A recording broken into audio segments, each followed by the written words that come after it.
ओम। शंकरं शंकराचार्यं केशवं बादरायणं सूत्रभाष्ये कृतो वन्दे भगवन्तौ पुनः पुनः। ईश्वरो गुरुरात्मेति मूर्तिभेद विभागिनी व्योमवद्व्याप्तदेहाय दक्षिणामूर्तये नमः। श्री दक्षिणामूर्तये नमः। विवेक चूड़ामणि आज 10वां प्रकरण प्रारंभ कर रहे हैं। विषय है प्रारब्ध विचार। श्लोक का अनुवाद है, निदिध्यासनशील पुरुष को बाह्य पदार्थों की प्रतीति होती देखी जाती है। निदिध्यासनशील पुरुष कौन है? जो आत्म चिंतन में लगे रहते हैं। तो उनको भी बाह्य पदार्थों की प्रतीति तो होती है, फल भोग देखा जाने के कारण अपने कर्म का फल भी वो भोगते हैं, ये भी देखने में आता है। श्रुति उसे क्या कहती है? इस चीज को श्रुति कहती है, ये प्रारब्ध है। श्रुति इस चीज को प्रारब्ध बतलाती है। व्याख्या ले रहे हैं, पूर्व जन्म के कर्म फल भोगों के कारण ही मनुष्य बार बार जन्म ग्रहण करता है तथा नए जन्म में पूर्व जन्म में किए गए कर्मों की स्मृतियां रहती हैं, याद रहता है। वो जो स्मृतियां रहती हैं उन्हीं को संस्कार कह देते हैं। इन संस्कारों के कारण मनुष्य का वर्तमान जीवन भोगों की ओर आकर्षित होता है और समस्त बाह्य पदार्थों की प्रतीति होती है, वो सच लगते हैं। कारण क्या है? क्योंकि पूर्व के कई जन्मों में इसकी अनुभूति हुई थी। जो चीज पहले जन्मों में अनुभव कर ली है तो उसकी इस जन्म में प्रतीति होनी स्वाभाविक है। इसलिए जो व्यक्ति आत्म चिंतन में नए सिरे से लगता है, माना इस जन्म में शुरू किया आत्म चिंतन, उसे इन पूर्व जन्मों की स्मृति, जिसको भी संस्कार बोला, और फल भोग को ही, पिछले जन्म के किए हुए कर्मों के जो फल है उनका जो भोग भोगता है, वो इसको प्रारब्ध कहते हैं। जो ज्ञान प्राप्ति से पहले अपना प्रभाव दिखाता है। तो प्रारब्ध का जो प्रभाव है वो कब तक है? जब तक ज्ञान नहीं हुआ। अगला श्लोक ले रहे हैं, अनुवाद है, युक्ति से भी जब तक सुख दुख आदि का अनुभव है, जब तक सुख दुख आदि का अनुभव है, तब तक प्रारब्ध माना जाता है। कितना भी ज्ञान सुन लिया हो लेकिन अभी सुख दुख लग रहे हैं, तो वो क्या है? उनको हम भोग रहे हैं, अपने कर्मों के फलों को सुख और दुख के रूप में। तो इसको प्रारब्ध कहते हैं, ये प्रारब्ध माना जाता है। प्रारब्ध विषय पे शुरू किया था ना आज, क्योंकि फल का भोग क्रिया पूर्वक होता है। कुछ होगा, कोई क्रिया होगी, उसके माध्यम से ही फल का भोग भोगेंगे ना। बिना कर्म के कहीं नहीं होता। व्याख्या है, पूर्व जन्मों में जो भी अच्छे बुरे कर्म किए गए हैं उनकी स्मृति संस्कार रूप में नया जन्म ग्रहण करने पर भी बनी रहती है, जिससे मनुष्य सुख दुख का अनुभव करता है, और इसी को प्रारब्ध कहा जाता है। तथा कर्म फल भोग का नियम है कि पूर्व जन्म में किए गए स्थूल कर्मों का भोग स्थूल लोक में स्थूल शरीर द्वारा ही होता है। इसी के लिए पुनर्जन्म होता है। स्थूल कर्मों के फल का भोग सूक्ष्म शरीर से नहीं होता। मृत्यु के बाद सूक्ष्म शरीर को केवल और केवल उसकी अनुभूति मात्र होती है, जिससे वह सुखी व दुखी मात्र होता है। यदि स्वर्ग नरक आदि में रहकर कर्म फलों का भुगतान कर लिया जाता है तो फिर पुनर्जन्म की आवश्यकता ही क्या है?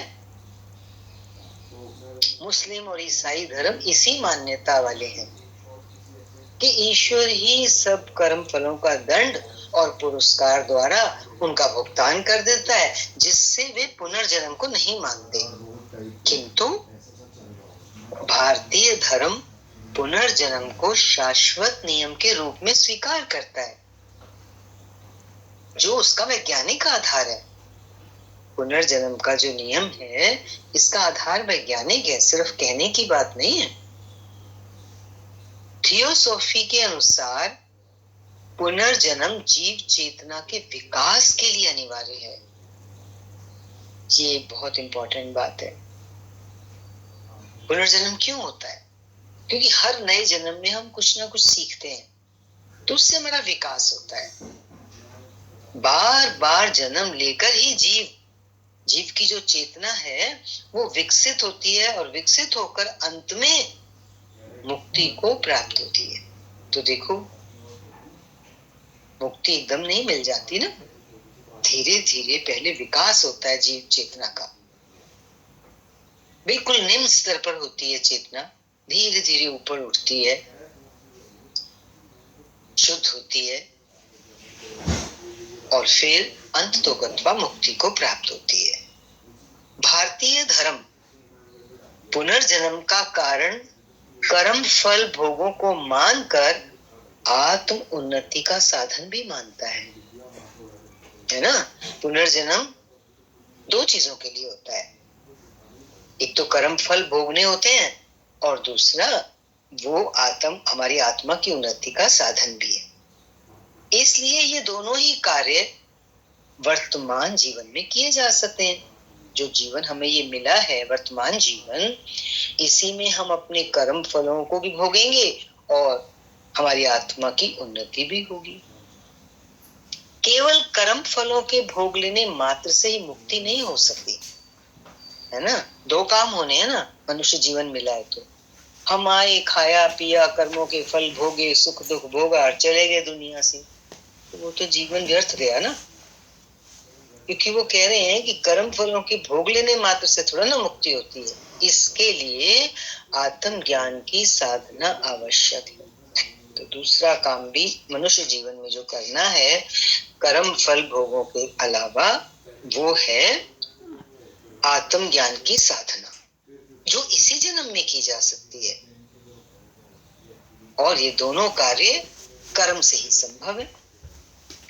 कर्म फल भोग भी कर्म से संभव है और जो आत्म उन्नति है वो भी हमें उसके लिए पुरुषार्थ परिश्रम करना होता है, तो वो भी कर्म से होती है। इसी क्रम में अगले श्लोक का अनुवाद है। जाग जाने पर जैसे स्वप्नावस्था के कर्म लीन हो जाते हैं, बिल्कुल मिथ्या हो जाता है ना, झूठ हो जाता है सपना, कुछ भी किया हो वहां उसकी कोई सत्ता नहीं रहती कर्म की। वैसे ही मैं ब्रह्म हूं ऐसा ज्ञान होते ही करोड़ों कल्पों के संचित कर्म नष्ट हो जाते हैं। देखो, तीन तरह के कर्म आए थे ना एक बार, संचित कर्म, प्रारब्ध कर्म और क्रियमाण कर्म। तो जितने संचित कर्म है जो इकट्ठे हो गए हैं फल देने के लिए, फल देने के लिए तो प्रारब्ध कर्म होते हैं। संचित कर्म में मानो जैसे बहुत बड़े किसी गोदाम में बहुत सारा माल भर दिया हो, ऐसे ही हमारे कर्म वहां पे इकट्ठे हैं, हमारे जन्म जन्म के, जिसको ये संचित कर्म के। तो ये तो नष्ट हो जाते हैं कब? जब मनुष्य को ये ज्ञान हो जाता है कि मैं ब्रह्म हूं। इसी पॉइंट को व्याख्या के माध्यम से देख रहे हैं। कर्म का आधार मन है, मन की वासना के कारण कर्म होते हैं और फल भोग का आधार अहंकार है। मन की वासना के कारण कर्म होते हैं, और जब उन कर्मों का हम फल भोगते हैं तो उसका आधार क्या होता है? मैं भोगने वाला, अहंकार। अहंकार के कारण ही मनुष्य अपने को आत्मा से भिन्न जीव एवं शरीर समझता है। अहम बुद्धि के कारण ही शरीर में अहम बुद्धि होती है ना, तो हम अपने आप को फिर आत्मा से अलग समझते हैं, जिससे कर्म फलों का भोग भी उसे करना पड़ता है। संस्कार भी मन में ही संग्रहित हो रहते हैं, स्मृतियां रहती है ना पिछले जन्मों की, संस्कार रूप में संग्रहित होती है, इकट्ठी हो जाती है अंदर में। लेकिन आत्मज्ञान के बाद जब मन से मुक्त हो जाता है मनुष्य, तो मन में संग्रहित सभी कर्म संस्कार नष्ट हो जाते हैं। अब देखो, संस्कार नष्ट हो गए तो आगे कर्म नहीं होगा, क्योंकि संस्कारों के कारण ही कर्म हो रहे थे। तो कर्म संस्कार जब नष्ट हो जाते हैं, जिससे वह जन्म मृत्यु के चक्कर से छूट जाता है। संस्कार नष्ट हो गए तो जन्म मृत्यु के चक्कर से क्यों छूट गया? क्योंकि संस्कारों के होने मात्र से ही कर्म हो रहा था ना, कर्म के लिए जन्म है, मरण। मुस्लिम एवं ईसाई धर्म में मुक्ति की कोई धारणा नहीं है, जिससे वे पुनर्जन्म और संस्कारों को मान्यता नहीं देते। अगले श्लोक का अनुवाद है। स्वप्नावस्था में जो बड़े से बड़ा पुण्य अथवा पाप किया जाता है,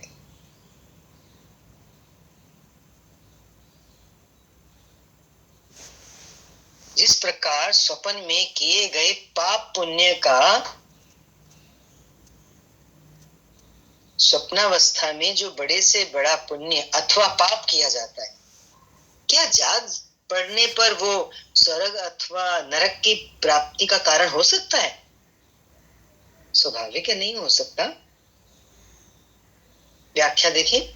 जिस प्रकार स्वप्न में किए गए पाप पुण्य का फल जागने पर नहीं भुगतना पड़ता, ना उसे स्वर्ग और नरक में जाना पड़ता है, यूं समझ लो जैसे समझ आने से पहले बचपन में किया गया अपराध अपराध नहीं माना जाता, इसीलिए तो न्यायालय भी उसे सजा नहीं देता। ठीक उसी प्रकार अज्ञान की अवस्था में किए गए पापों का फल ज्ञान प्राप्ति पर नहीं भुगतना पड़ता। ये बात अच्छी है, समझ लेनी चाहिए हमको कि ज्ञान की कितनी जरूरत है, क्योंकि ज्ञान हुआ तो जितने भी पाप कर्म पीछे हुए हैं उनका भुगतान नहीं करना पड़ेगा। उसके सभी पाप एवं पुण्य, पाप भी और पुण्य भी नष्ट हो जाते हैं, तभी वह मुक्त हो सकता है। क्योंकि मुक्त होने के लिए सभी कर्मों का नष्ट होना, पुण्य कर्म भी तो जन्म मरण के चक्कर में, क्योंकि उनको भोगना पड़ता है ना पुण्य कर्मों के फलों को, तो जन्म मरण के चक्कर में जाना ही पड़ता है। तो सभी तरह के कर्म जो है वो नष्ट हो जाते हैं ज्ञान होने के बाद। अगला श्लोक देख रहे हैं, अनुवाद है। जो यति ऋषि मुनि जो होते हैं, अपने को आकाश के समान असंग और उदासीन जान लेता है, वह किसी भी आगामी कर्म से कभी थोड़ा सा भी लिप्त नहीं हो सकता है। जैसे आकाश में कितनी भी आंधी उठे, कितना भी तेज सूरज तपे, कितनी भी बरसात हो, तो आकाश तो असंग रहता है, उदासीन है, उसको तो कोई फर्क नहीं पड़ रहा ना। उसी प्रकार से यति आकाश के समान असंग और उदासीन जब अपने को जान लेता है, तो वो किसी भी आगामी कर्म से कभी थोड़ा सा भी लिप्त नहीं हो सकता। जीवन में कर्म तो उसके भी होते हैं ना, लेकिन वो लिप्त नहीं होता। क्यों नहीं लिप्त होता? जैसे बता दिया, उसकी स्थिति कैसी है, असंगोहम और उदासीन। व्याख्या ले रहे हैं, आत्म ज्ञान का दोहरा प्रभाव पड़ता है। एक ओर तो मन के नष्ट हो जाने से उस मनुष्य के पहले जन्मों के जो इकट्ठे हुए संचित कर्म थे वो नष्ट हो जाते हैं, नंबर 1। और दूसरा, वो योगी कर्म के प्रति असंग और उदासीन हो जाता है। सुंदर बात, कर्म होगा लेकिन कैसे होगा? असंग होकर, उदासीन होकर। उसमें उसकी अहंकार और वासना समाप्त हो जाती है। ये बहुत सुंदर बात है।